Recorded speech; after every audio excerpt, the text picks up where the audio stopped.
What it do ski YouTube, it's your boy Minded Malcolm checking back in, and believe it or not, this is actually my second time filming this video because unfortunately the first time the mic wasn't even plugged in, so I went through the whole thing from front to back, went to go edit it in Final Cut, and then got handed a swift L on the start of the new year. So depending on when I release this, it's either a happy new year to you or we're like the third day of the year in, and nice to see you again, and I hope your holidays went well.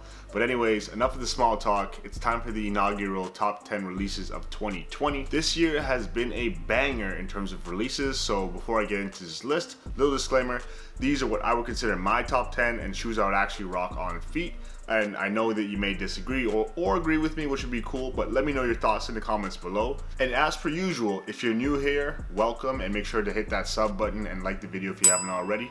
And for those of you who are returning, you already know what it is. Let's get into the list. There's been a lot going on in 2020 to say the least, but I'm glad to say that a lot of the sneaker releases stemming out of Canada have not missed throughout the year. I'm going with the Montreal-based brand Joun's collaboration with New Balance on the 992 silhouette. This was a collaborative 2-pack, but I opted to go for the forest green colorway with the black hits because this is the epitome of the perfect New Balance shoe.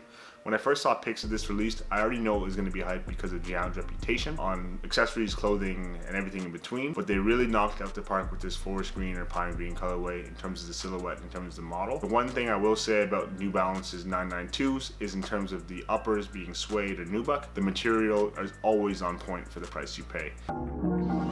I want to slightly tiptoe into the hypebeast territory with the shoe that released back in February of 2020. It's a collaboration between Virgil, Abloh, and Air Jordan in the Jordan 5 silhouette. And I know that this shoe re-released recently in a sale color, but I'm specifically talking about the muslin or black colorway, which I find amazing.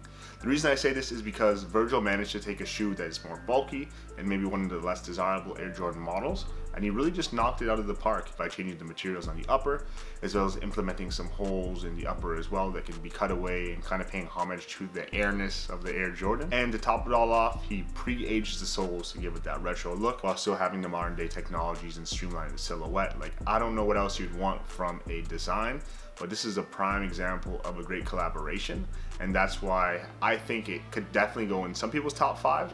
But with all the heat releasing this year, it's just hard to say, but I think it's solid at the number 9 spot. I opted to choose 2 shoes whose retail prices are thousands of dollars higher than any other shoes on this list. It's also the first time, to the best of my knowledge, a higher fashion house has collaborated with the Air Jordan brand to actually put out a specific silhouette. I'm talking about the Air Jordan 1 High Dior collaboration. For me, this was definitely a pivotal moment in sneaker history and the sneaker game in general, and I bet a lot of you out there would agree with me, where it's a sneaker that's highly sought after in terms of silhouette being a Jordan 1, but really elevated to the premium level of Dior. The release has been crazy. It was a bunch of raffles Canada-wide. Unfortunately, I didn't hit, and if I did, I would have had to pay a pretty penny, but I would be down for that because the current retail price for the Jordan 1 High was around $3,000, and the resale price I've seen locally go for $15,000, $16,000 Canadian. So that's a big come up, man. Like, if you were able to get those for retail and flip them within the first little bit, or even hold on to them because they will be a historic piece one day, I believe, and you can quote me on that, you'll definitely come up in a big way. The reason why they didn't rank higher on this list is the aesthetic. Yes, the Dior swoosh is great. Yes, the color blocking with the white, gray, and black is cool as well, but it's not my favorite color blocking on a shoe. And if it wasn't a Dior collaboration and wasn't so highly sought after and exclusive, I think they wouldn't sell out, honestly. It's a shoe that I would definitely consider a modern day classic, and one that I've been searching for since high school back in 2012. It is the Air Jordan 4 Fire Red, and this shoe is just beautiful. Like, there's not much I have to say. I'm glad I got it for retail, obviously, and the history behind it speaks for itself, whether it's the Spike Lee joint.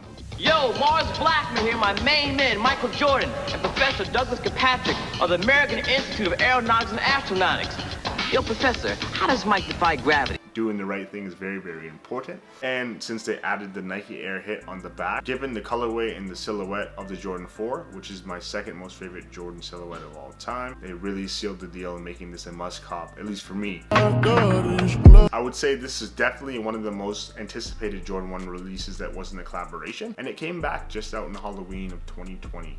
It is the Air Jordan 1 in dark mocha, and I'm not gonna lie to you, at first I wasn't feeling it as much as I did when I got it in hand, because because fortunately I do have the Travis Scott Jordan 1 High as well, and this was kind of the Spider-Man meme of comparisons. If you didn't get those, you can easily get the dark mochas, but they are good in their own right, as you saw in one of my past videos. The reason why I like the dark mocha so much is just because of the black toe color blocking with the dark mocha hits on the back of the shoe, making this a super wearable shoe. You can't go wrong with brown.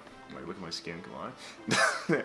But the brown, black, and white combination is definitely super wearable, regardless of what season we're in. 2020 was definitely a trivial year for most people, but fortunately not for Travis Scott. He's had one of his best runs yet in terms of marketing and in terms of collaboration, and he's had a fingerprint on a lot of things, whether it's video games, food, sneakers, and everything in between.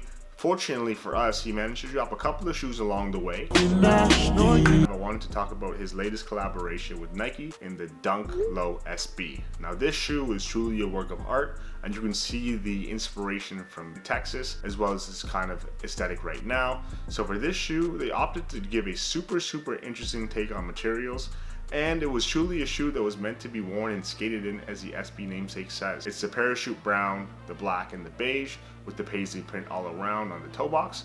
And thankfully, when you actually wear in the shoe, there's a hidden pander underneath, which is kind of a cement print, nodding to the past SBs and collaborations, as well as the Jordans, I believe, and the Jordan 3 specifically. This did release via raffle at local skate shops, and I missed out at a local skate shop, but the experience overall was sick because, as you know, I'm a huge Travis Scott fan. When he does put something out, he's actually just been killing it. And when he does wear a shoe, there's a Travis Scott effect, so keep your shoes in a rotation. You never know when they may pop up in a celebrity, and the value just keeps on going up there. Would definitely be the most controversial shoe. When pictures first came out, people were scratching their head thinking, what is this brand doing? Or are they really gonna look good in person? I was definitely one of those people. I'm not even gonna cap to you guys. Like, I was definitely on the fence for sure. But I do want to talk about the Union LA collaboration on the Air Jordan 4 in the Guava colorway. Union LA has had a recent history of actually collaborating with Jordan brand on silhouettes, with the highly sought after Jordan 1 in the Storm Blue as well as a black toe, which one of them I have right behind me here. Super thankful for that too, so let's get that out of the way. Those shoes are fire. So they opted to go a second go. So to follow up on the success of that, they had a second shot at things and they opted to choose a Jordan 4, and there was lots and lots of drafts I saw on Instagram in terms of potential colorways, and they settled on a Guava colorway, which is kind of like a blush pink, as well as a off noir colorway, which is the more slated down black version. And these are something special. I like them just because of the materials, and you can really see how much thought was really given into the design, whether it was the folded down tongue, which at first disgusted me. I'm just joking, I'm being a little bit dramatic, but honestly it was really weird because it was out of left field. But when the tongue was actually de-stitched and it gave its usual silhouette, it was an instant cop. Like, these are sick. And the pre-aged soles was also a big plus. And I think it was one of those funny moments in sneakers where everybody who was kind of like, I don't know, right away wanted to cop it once they saw the resale value, and once they saw that the tongue can actually be de-stitched and it looks like the usual Jordan 4 silhouette. These would be a perfect add to any collection in terms of the spring or summer colorways when you want to bust out something fresh. We have a shoe that definitely ain't for everybody, but you can't help but appreciate the creativity and the collaboration. Coming out back in May, stemming from Ben & Jerry's, yes, the ice cream makers, they collaborated with Nike on this SB Dunk Low. This shoe is something special. They actually described it well. It's kind of what you would expect to see in the tub of Chunky Monkey ice cream, as well as green pastures and cows, given the actual design. This shoe is a work of art. I consider something like this more of a collector's piece than super wearable because it's just that. The resale prices are insane. Oh, a little caveat too, for all the dunks in the list, the retail price in Canada is around $135 Canadian, but a shoe like this is going for upwards of $2,000, 2 racks. Man. And if you don't have it by now, the prices are just gonna go up. So I'm super glad to say that it's definitely nestled the 3rd spot on this list because of the creativity. And I would say overall, in terms of the whole package, it's probably my favorite collaboration on the whole list. No one was really expecting Ben & Jerry's to knock it out the park the way they did, so kudos to them. It's a sick shoe, and the materials are definitely on point, as they tend to be with Nike SB Dunk Lows. Full transparency on this one, deciding between number 2 and number 1 on the list was pretty tough. The only real determining factor was the silhouette, given that I like one of the silhouettes slightly, I'm talking about like millimeters better than the other, so I opted to go one way with it. Taking our talents back to February of 2020, and for all the people out there who are in relationships, or all the people out there who have someone in their life they cherish, this is the perfect shoe for you. Yet another collaboration on the Strange Love and Nike SB Dunk Low. And honestly, Nike comes out with an inaugural release every Valentine's, and they have not missed yet. This is a prime example of good collaboration, and the friends and family box was ridiculous. The quality on this is probably one of the best suede uppers I've seen in a long time, and it's not every day that you see such a tasteful pink shoe, down to the glitter outsole and the actual midsole as well. This shoe checks all the boxes for an SB and checks all the boxes for a thematic or conceptualized shoe, and that's why it's number 2, and I would consider this the best SB release of the year, at least for me. And if I get them on feet, like, the fit pics are gonna be crazy, man. What? We have a shoe that when first released, I could tell it was going to be a strong contender for sneaker of the year. After seeing it for only 5 minutes, this was also a women's exclusive to add to the scarcity of it, and a collaboration from Virgil Abloh. This time he opted to take the Jordan 4 to new heights and really put his own spin on things, and I'm so glad he did. This shoe's beautiful. We have the Air Jordan and Virgil Abloh collaboration on the Jordan 4 silhouette in the sail colorway. Now this is a prime example of having something great and taking it to excellent.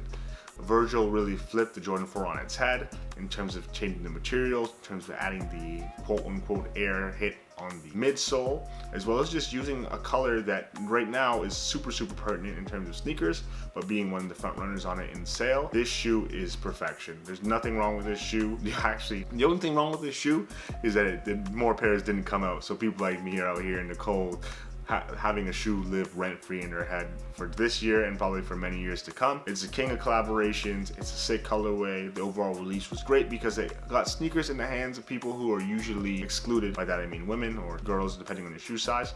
But yeah, I can say without a doubt that the Jordan 4 was the sneaker of the year, and Virgil Abloh, big ups to you, man. You killed that. In terms of releases, that's really about it. I know it was super hard, at least for myself, to dwindle it down to just 10 picks because there's been so many fire releases this year, but I'm interested to know, what would you consider your top 3 even releases of 2020?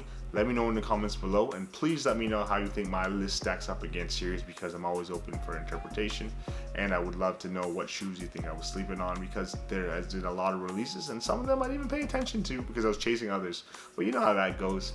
Anyways, so as I said at the start of this video, depending on when this drops, either I'm wishing you a happy new year or we're like a couple days into it and I hope your holidays went well. But aside from that, I appreciate all the love and support you guys have been giving me, because last year was sick. So I know we've made it through that this upcoming year is going to be even better. So once again, appreciate the love and support, and I'll catch you guys in the next one. Deuces.